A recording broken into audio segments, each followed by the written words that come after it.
기대해. 나에게 주신 하루를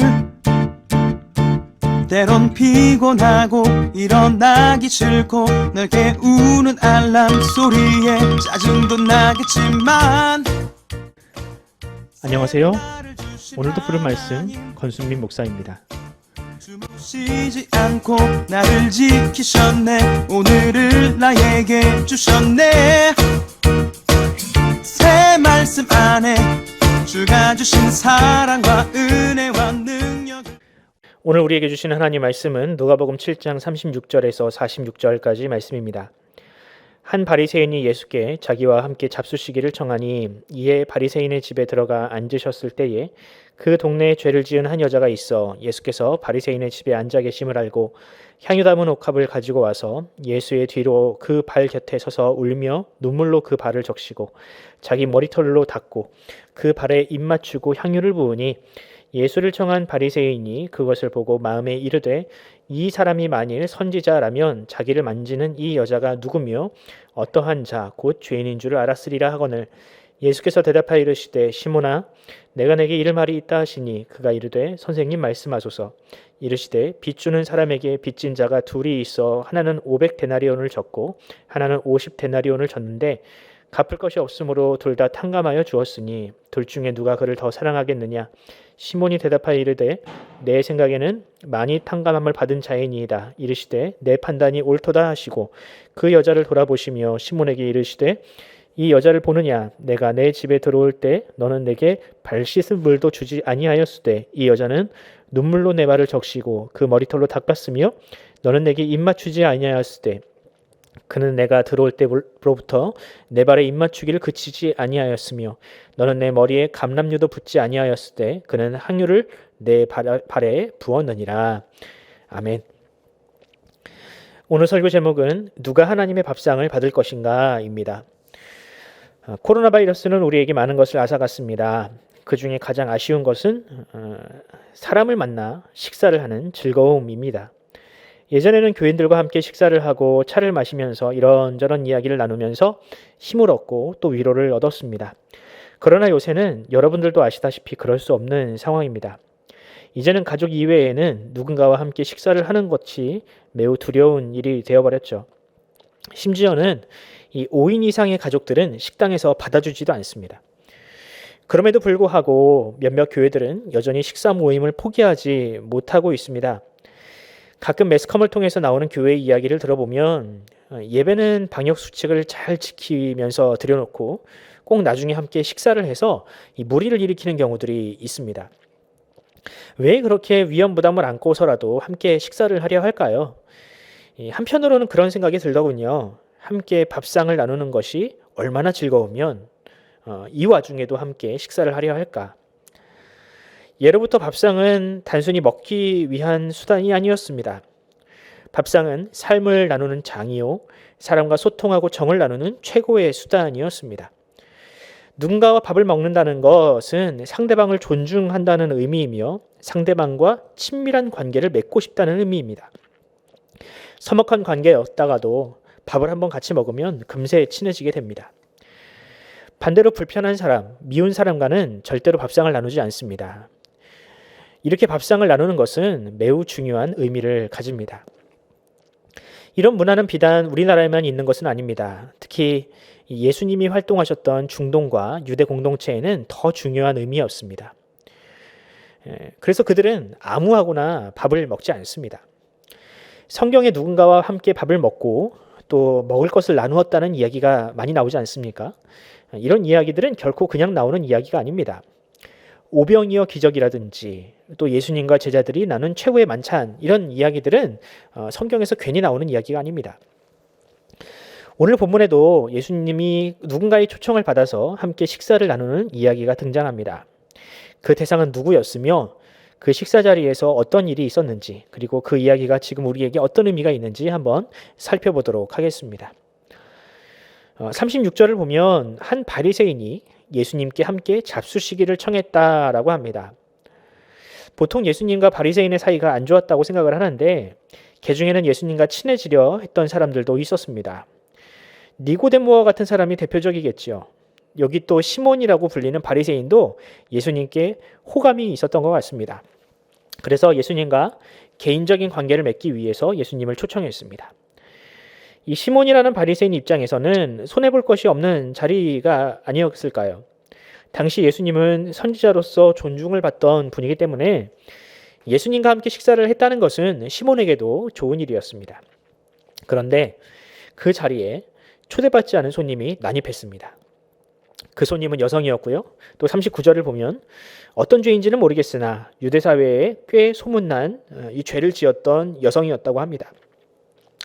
그런 여인이 지금 예수님의 발 앞에 무릎을 꿇고 옥합을 깨트려 그 안에 있는 향유를 예수님의 발에 붓고 있습니다.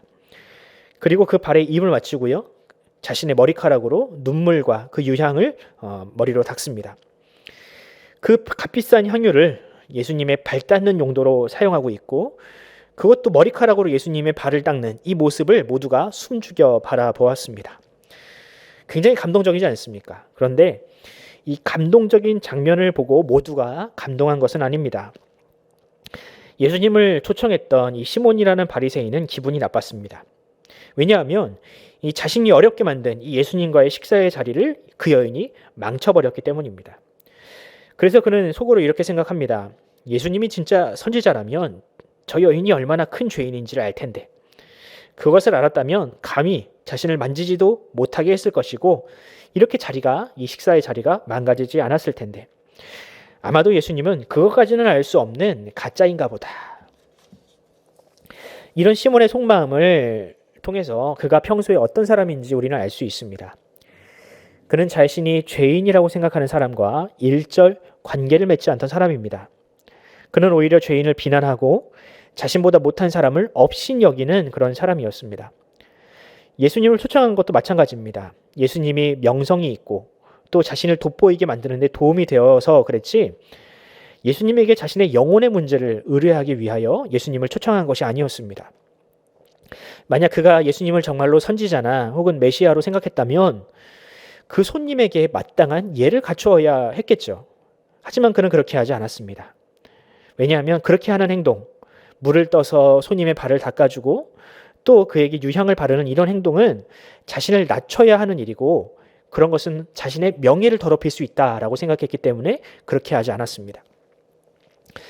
예수님은 그런 시몬의 마음을 아셨습니다. 물론 그 여인의 죄도 아셨겠죠. 예수님은 그런 시몬에게 한 이야기를 들려주시며 물어보십니다. 빚이 많은데 빚을 탕감받은 사람과 빚이 적은데 빚을 탕감받은 사람 중에 누가 더 큰 은혜를 받은 것이냐고. 당연히 빚이 더 많은 사람이겠죠.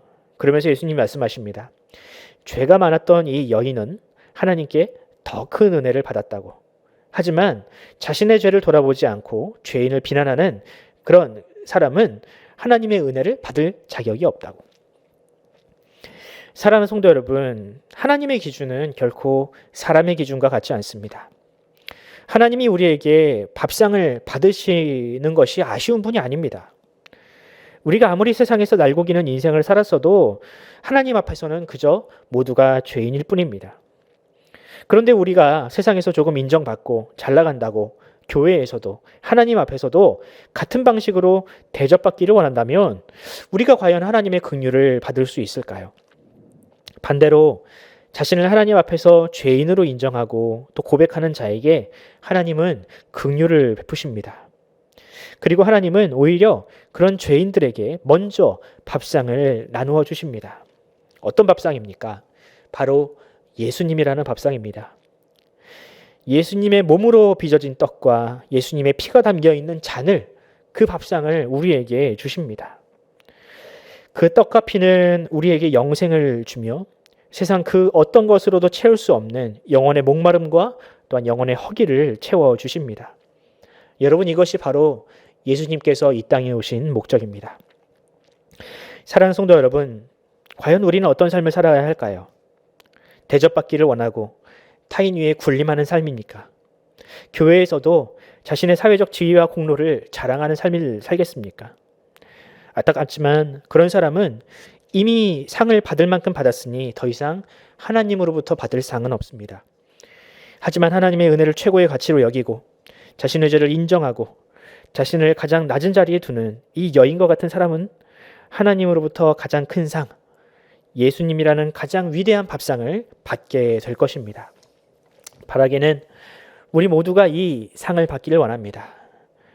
오늘 하루 여러분의 삶이 이 이름 없는 여인이 깨트린 향유 옥각과 같이 그런 향내나는 인생이 되길 바랍니다. 그리고 하나님께서 은혜 주실 만큼 겸손하고 복된 인생, 하나님께서 복 주시기에 합당한 인생이 되기를 간절히 소원합니다. 기도하겠습니다.